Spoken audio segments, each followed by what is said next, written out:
Thanks for joining us. Now, Joy News is getting information that violence continues in the neighboring towns of Telecom and Drobo in the Jamaica South District or the Brong-Ahafo region as irate youth continue to cause mayhem after last night's clashes. 4 people have died, whilst scores have sustained various injuries in the clashes, which started late Wednesday. The youth of Telecom have vowed to avenge the death of their colleagues. The youth have blocked the main road and burnt a Drobo-bound vehicle as a few security men on the ground have failed to bring the situation under control. The 2 neighboring towns have long-standing chieftaincy and land disputes, which have sparked a serious rivalry between them. Gunshots fired yesterday resulted in the death of Mrantiehene, that is the youth chief of Telecom, Wafa Sinata, aged 42. He's a taxi driver, and 2 others. A minivan in which they were traveling was burnt in the process. About 15 other natives of the town have also been injured in what appears to be an attack by snipers who were hiding in a story building believed to be the palace of the Drobo chief, according to police in the region. Let's get onto the phone lines now and speak with Member of Parliament for the area, Evans Opoku. Mr. Opoku, are you currently in the community, and what is the situation there now? Thank you, my brother, for giving me the opportunity. And point of correction, I'm not the Member of Parliament for Jamaica South. I'm the Member of Parliament for Brong-Ahafo North and the Brong-Ahafo Regional Minister designate. Right, so have you been to the community? What's the situation there now? No, I've not been to the community. Myself, I was in Accra yesterday when I had the information. And so I left Accra at dawn.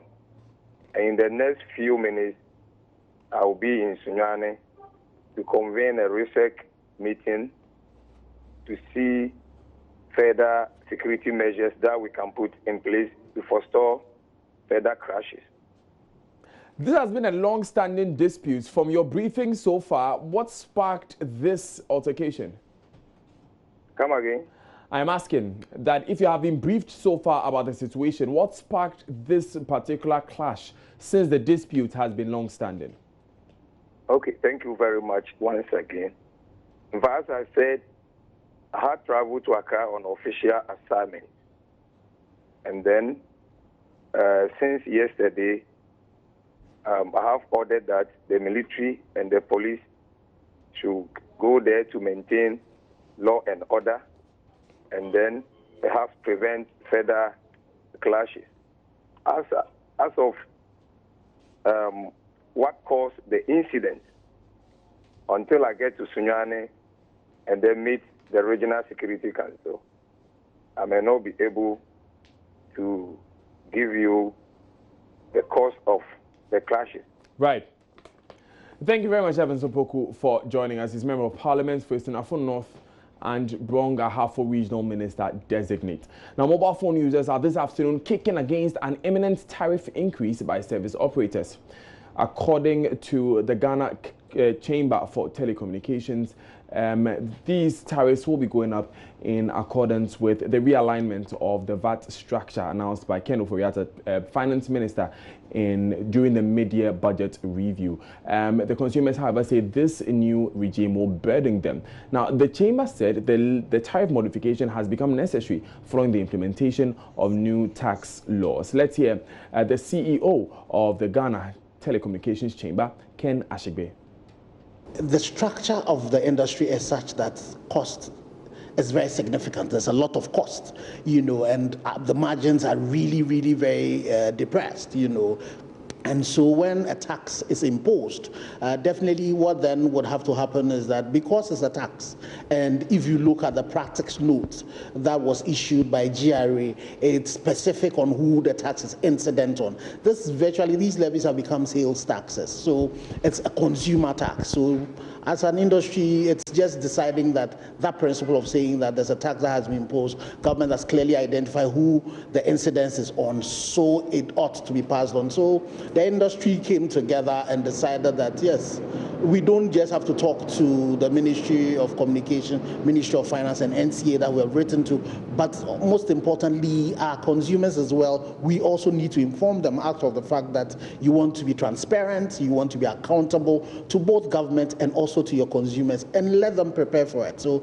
it's the reason why together as an industry we are coming together to be able to inform our consumers about this. You should bear in mind that this is an industry where most of your costs are forex based. You know, all the capex virtually are forex based, and you know, so as the CD depreciates, your costs go up. The cost component in doing business in our environment is quite high, and you know, we try to use technologies to be able to reduce the cost. But now, Airtel, Tigo and Vodafone are expected to bear the brunt of the increases, and their customers have been speaking to us. You see, even very soon, the economy, everything like price, like has been on increase. So with this, I think we played, let's say, the government to at least bring most of the price down because they've increased the price, that's been affecting all of stuff. So the small thing I would say is I'll plead the government to at least like this, you know, do something about it. So you're saying that prices of other goods and services are increasing. So this one too is going to be a burden on you? Yeah, it's going to be a burden because let's say if I use, let's say, two let's say, airtime for about, let's say, 20 minutes, and let's say it's like decrease to, I think, 50 minutes. Like there's no, because you know it's a money waste, because even already the one we are using already, like we are even like, you know, crying for it. How come they are going to increase? So with this, I'll just pray the government to just even do something about this. And I think that bringing all the cost onto the consumer is a bit worrying. So if the telcos can subsidize a bit to make the cost a bit efficient for the consumers, is going to be better. But making us pay all of them is a bit worrying to us. Yeah. It's going to even be spread on all the spectrum of the services. So data and just normal messaging and all that will be affected. That also could have some cost implications on your budget. Exactly. And you know, one worrying thing is, as all these things are coming up, our salaries are still the same. But we are hoping that they will do something about it so that it will match up very well with the living conditions of all Ghanaians. Yeah. Me dwene say Ghana breya ye su say edin but this time edin kura chen bibia ejuma ye ketua omutua the same ketua omutua be niam ekoso ade be che petrol ayetum yenka obekwa akwese ukoto petrol ne ya increase ye hu ano omusan de sa tax ne niam we ni na eba enya de ebe den ebe boa ye kura enya de ebe boa ye kura say we obekwa akoto say credit credit obeto say we 1 cedi na ewom ye gina mu 1 cedi so de be kasa say 5 minutes on beti so beto 1 cedi ne atoro 1 cedi no na wo de akasa say 3 minutes enya de on be de on be boa ye kura enya de on be boa do ma ejima na aban ma ejima no enya obia na eye de onye ejima na eye ebi me eye de ye so kaya yes wa kaya na eye de ye de survive into ma mi wo ekura wo be pese wo be fra bre wa kasa wo be tenenka awe kaya obenya 1 cedi ade ato na 1 cedi wo to credit na wo de afre na abrewa ho te say wo be ka hello na asan enya ade e be boa ye kora na me ya call na yesi yete e wade ho hisa bodo na meton me hwa matre e wo school me say wiaswa na makoto credit me de ya call na say obate emba so tina na yesra no ya nyankopon pa na cha na telecom companies. Telecom companies. Yes, no, you set companies and all shine. Now to me. Away from that, the journalist at the center of Wednesday's GFA Normalization Committee, Fracas, Echo Asma, is calling for the sack of committee chairman Dr. Kofi Amwa and member Diadote. This comes after the committee's first news conference turned into a war of words between Asma and committee member Diadote. The veteran journalist began the question and answer session of the conference by pointing out the tardiness of Mr. Dote, which incensed the latter. This is what ensued. Have you asked me why and how? It's okay. And the reason I'm going on that, I'm not interested in this stupidity in this Yes. Why not? You must find out. Oh, it's okay. Oh, sorry. Oh, it's okay. Don't let him get to you, see? Don't go down.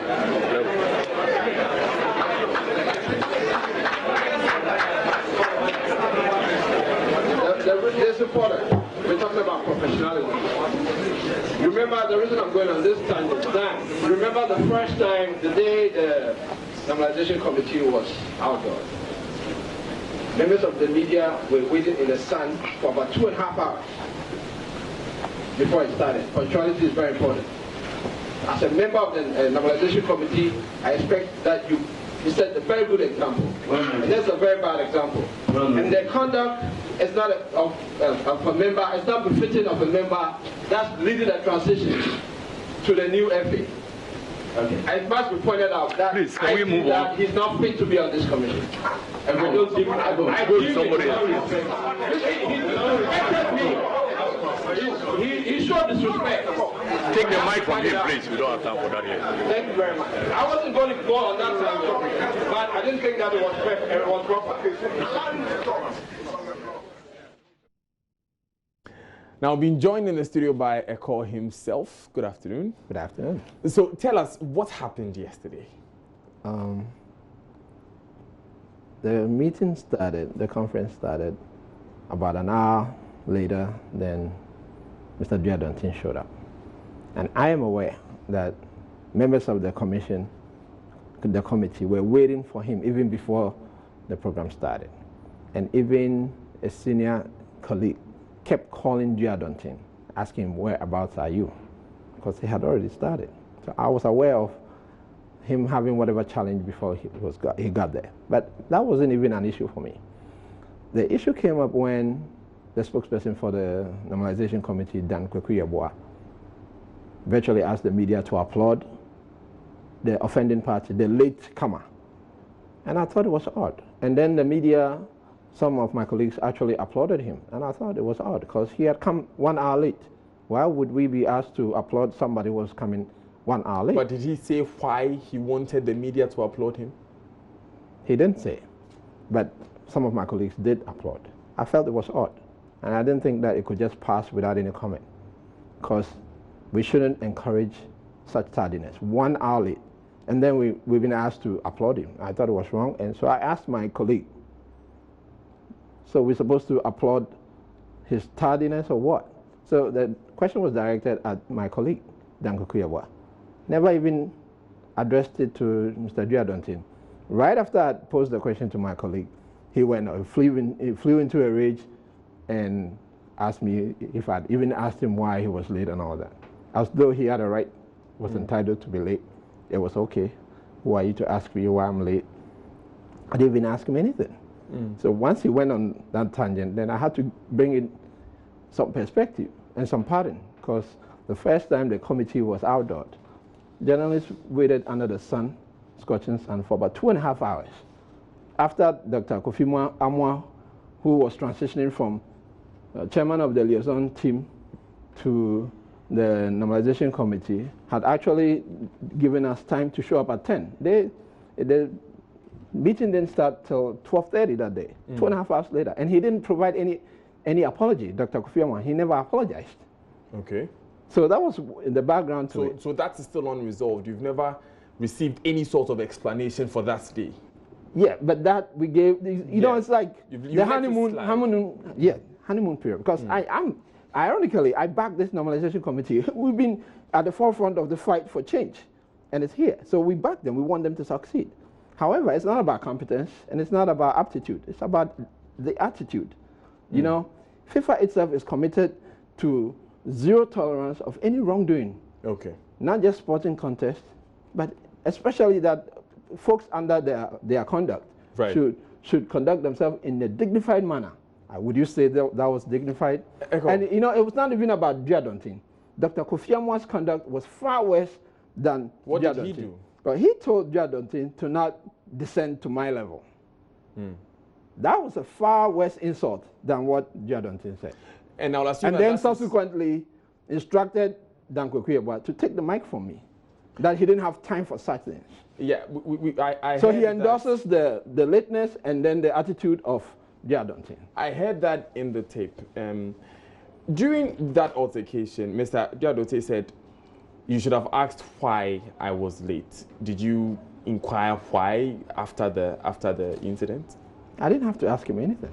I didn't ask him anything in the first place, I asked my colleague. At what point did you take the mic and get up then?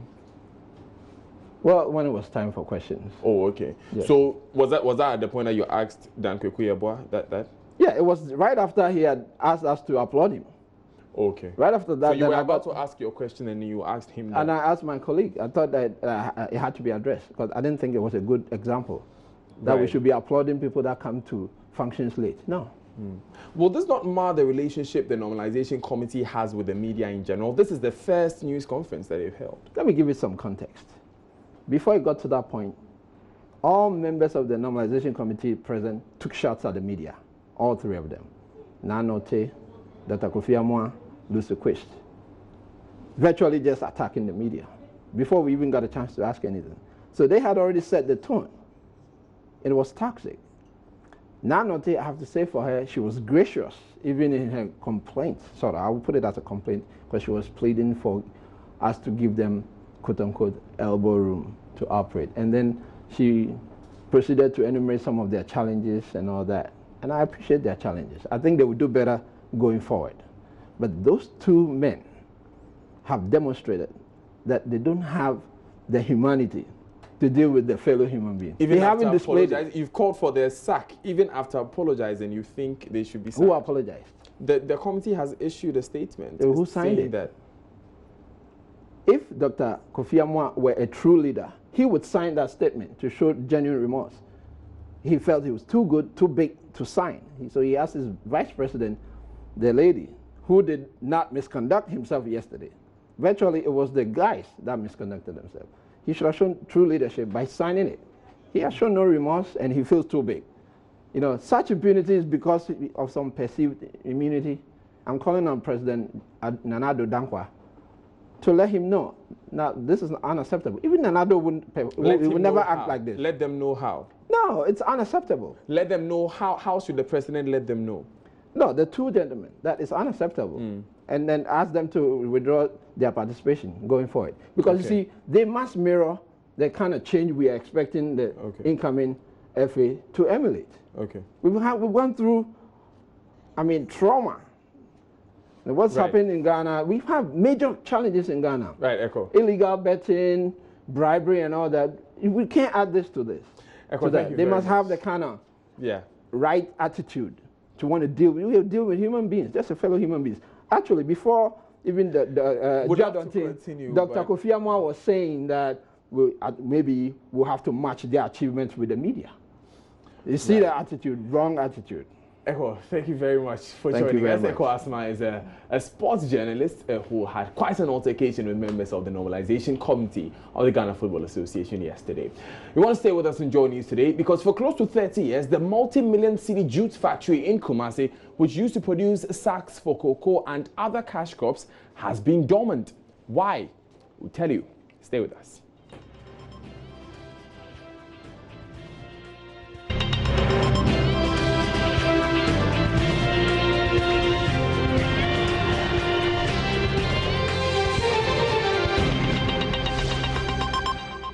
Thanks for staying with us. Now, for close to 30 years, the multi-million cedi jute factory in Kumasi, which used to produce sacks for cocoa and other cash crops, has been dormant. Established by Ghana's first president, Dr. Kwame Nkrumah, the defunct state enterprise provided economic opportunity and ready markets for Kenya farmers. Today, farmers in Asante Mampong and Afram Plains have lost such huge resources while Ghana continues to import sacks for domestic and industrial use. Love FM's Kwesi Deborah looks at the juice factory whose operation ground to a halt in the early 1990s in Joy FM's weekly series on abandoned factories.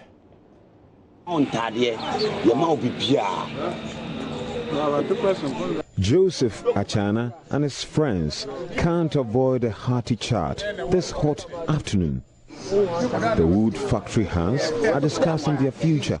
Their fortress is now a wall, separating them from their earnings. Joseph's life was dependent on the fortunes of Kumasi Jute Factory. Both parents worked here. Jute Factory. We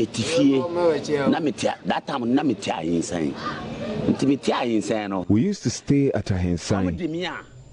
My father was taking care of us, and my grandmother. My mother would give me food from the canteen. My father couldn't do anything after the collapse of the factory.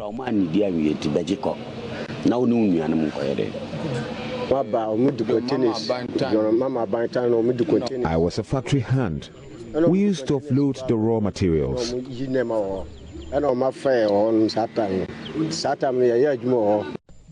Huge warehouse structures cover a vast area of land, the size of 4 football stadia combined. It consists of a huge factory house stretching over a long distance, compacting and manufacturing equipment rusting by day. Built in 1962 during the Nkrumah regime, Kumasi Jute Factory provided direct employment to over 2,000 people. It reduced the country's importation of jute bags from neighboring Nigeria. Unfortunately, the mill ceased operation in 1991 under the management of the Ghana Industrial Holding Corporation, GIHOC. Personalities in Nkrumah's administration like F.A. Jantwa and workers like Joseph blamed the PNDC military administration for the total collapse of the factory. I swear, Rollins collapsed the jute factory. Some other people I spoke with also blamed management who sold the sacks to companies and individuals other than the Ghana Cocoa Board. Attempt by the NDC administration to revamp the factory saw erection of these office spaces and wall, spearheaded by Dr. Rashid Pelpio. Last year, Cocoa Board Chairman Dr. Hakman Owusu-Agyeman inspected the facility and promised to bring back the jute factory, which is currently under divestiture. It's obvious revival of the jute company would contribute greatly to the national economic growth. We are looking forward to the government to revamp the factory so we can feed our children. Until the Kumasi Jute factory is revived, Achana and his friends will be here idling like the biblical lepers at the gate of the Syrian army. Maybe one day they will be forced to enter these walls. But what would they find? Reporting for Joy News, Kwesi Deborah. That can only be a Kwesi Deborah report. But anyway, it's Breast Cancer Awareness Month and time to get some education on what you need to know about the disease. Joy News' Seth Kwame Boateng has been speaking to some cancer survivors and brings us this piece, which is an excerpt of his documentary dubbed Surviving Cancer. My name is Seth Kwame Boateng, and in this documentary, I talk science, exploring the painful reality of how abnormal blood cells invade the milk-producing glands of women, causing breast cancers. It's a disease snuffing out the lives of both men and women. We will tell you why you must care.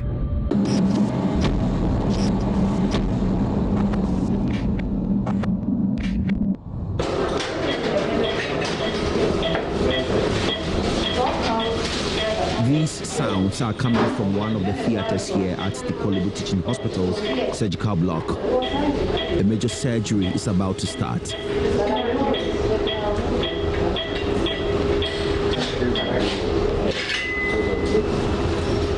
Peeping through the window glass from the corridor here, I see a group of surgeons and nurses sorting out their surgical tools needed for the operation.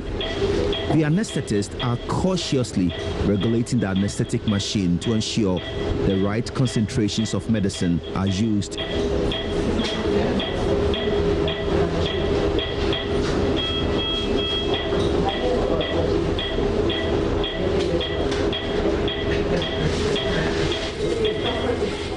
Inside the theater, the left breast of a middle-aged woman is being operated on. It's cancerous, and the surgeons say the breast must be removed to save the life of the 54-year-old. That is what they are doing now with the help of a surgical laser as they use it to cut and destroy the abnormal breast tissues, detaching it from the body without harming the healthy ones. The breast has turned dark and there is a white gauze covering a big sore that has been left on it. Dr. Josephine Safo, the lead surgeon, and her team are carefully carrying out the procedure. Usually it's not. Meanwhile, the Food and Drugs Authority has cautioned women against the use of breast-enhancing creams and injectables. This comes after Love News' report of widespread use of such products by senior high school students as well as elderly women with slim shapes. Substances ranging from cosmetics, pills and injectables are widely sold undercover. Love FM's Nana Aljima went to investigate demand and supply of the products in Kumasi and has come through with this report. I love women with big breasts. They are very attractive. I prefer very big breasts, those that shake when the body moves. The small ones, nice ones. They don't like the big ones. We like the small ones. Sellers beckon at targeted persons and secretly introduce the product to them. Many cosmetic sellers my sources had directed me to denied keeping stock of them, probably out of suspicion because I'm a man. Eventually, one of them led me to another who had me wait for somebody to escort me to yet a third person. To my utter surprise, I found myself in a boutique run by a man. He beckons me to get closer inside the shop where he pulls up a handbag. Out of it came a product with the brand name Pretty Curry Breast Lifting Fast Cream with picture of a white woman displaying her breast embossed on it. It sells at 35 cedis per unit, which I purchased. The gentleman brought out other products, including pills. He claims work on butts and breast to make them heavier.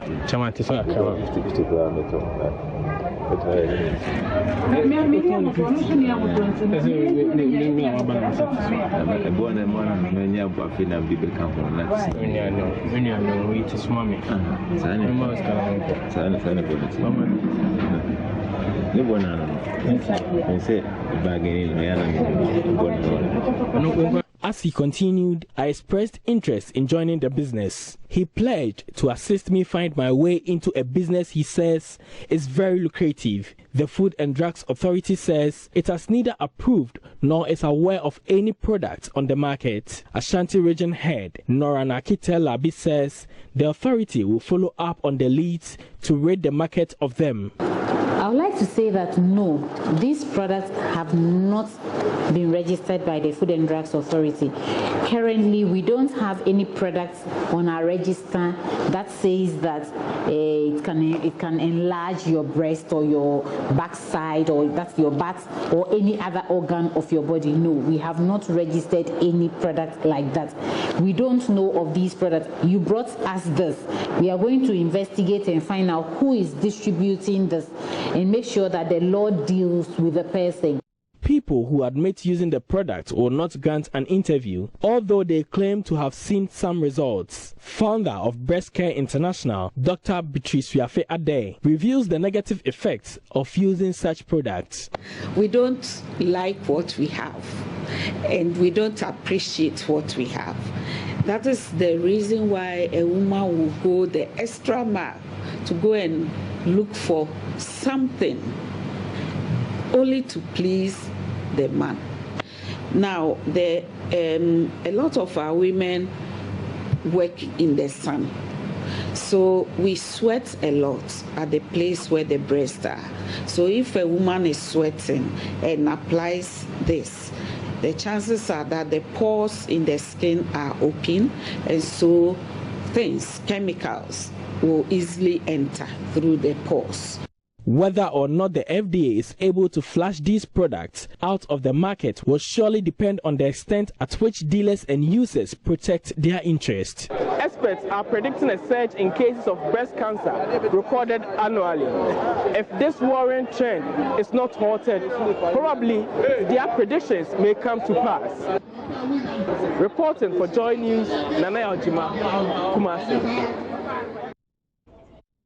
What's a business to do?